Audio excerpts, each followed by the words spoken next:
Start. সাথে লার্নেস তারপরে লেখার সাথে আমাদের দেশে এরকম একটা ধন্যবাদ আমাকে কথা বলার সুযোগ করে দেওয়ার জন্য। অবশ্যই একটি আনন্দের বিষয়। নারায়ণগঞ্জ জেলা পরিষদে যে বাংলাদেশের সকল লেখকদের সম্মেলন হচ্ছে, লেখকদের যে একটা সমন্বয়, লেখকদের যে একটা আলোকিত বার্তা আমরা দিতে পারছি, এটা তো অনেক বিরাট একটা ব্যাপার। কারণ আমাদের দেশ মুক্তিযুদ্ধ এবং সমাজে আলো সৃষ্টির জন্য লেখকরাই প্রথম আওয়াজ তুলেছিল। আমরা জানি আমাদের বিদ্রোহ কবি কাজী নজরুল ইসলাম, বিশ্বকবি রবীন্দ্রনাথ ঠাকুর এবং সমমনার যে লেখকরা এখনও আছে, আমাদের হাদি, ওকেও আমরা লেখক বলবো, আমাদের ছোট ভাই। তো এই যে একটা সমাজের পরিবর্তন বিভিন্ন সময় চলে এসছে, এটা লেখকরা প্রথম দিক থেকে আওয়াজ তুলে পর রাজনীতিবিদরা তোলে, কিন্তু ছাত্রদের আন্দোলনের যে কোনো আন্দোলন বাংলাদেশে ছাত্ররাই এগিয়ে এসেছে, আর সেই আন্দোলনকে বেগবান করার জন্য লেখকরা তাদেরকে উৎসাহিত করেছে। কাজেই আজকে লেখক সম্মেলন নিঃসন্দেহে একটি আনন্দের বিষয়।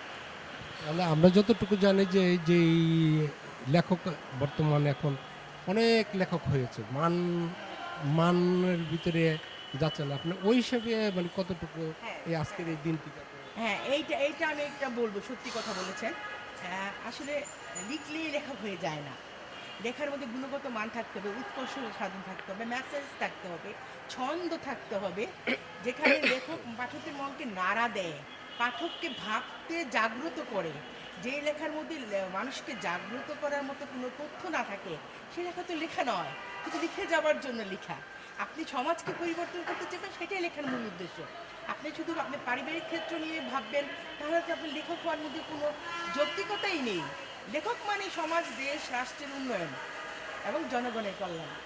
হ্যাঁ, বর্তমান তো এখন তো আমরা প্রথমত আগে তো আমরা দেখতাম যে বইয়ের ভিতরে যে ছড়া যে ছিল সেই মানহীন মানে ছড়াগুলো এখন হারিয়ে যাচ্ছে। আর বিশেষ করে এই যে এই ফেসবুকের কারণে তো আমাদের যে নতুন প্রজন্ম, আপনার কাছ থেকে কি মেসেজ পেতে পারে তারা?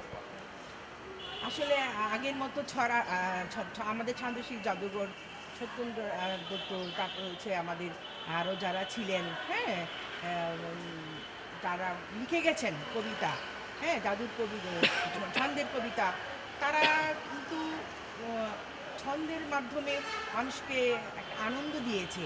সেখানে ছোট হোক লেখাটা, কিন্তু সেখানে একটা আনন্দ বার্তা ছিল। আমরা ছোটোবেলায় ঘুম পাড়ানির গান, এই ছন্দের কবিতা শুনে ঘুমাতাম, তাই না? এখন সেটা কিন্তু আর নাই। এখন মানুষ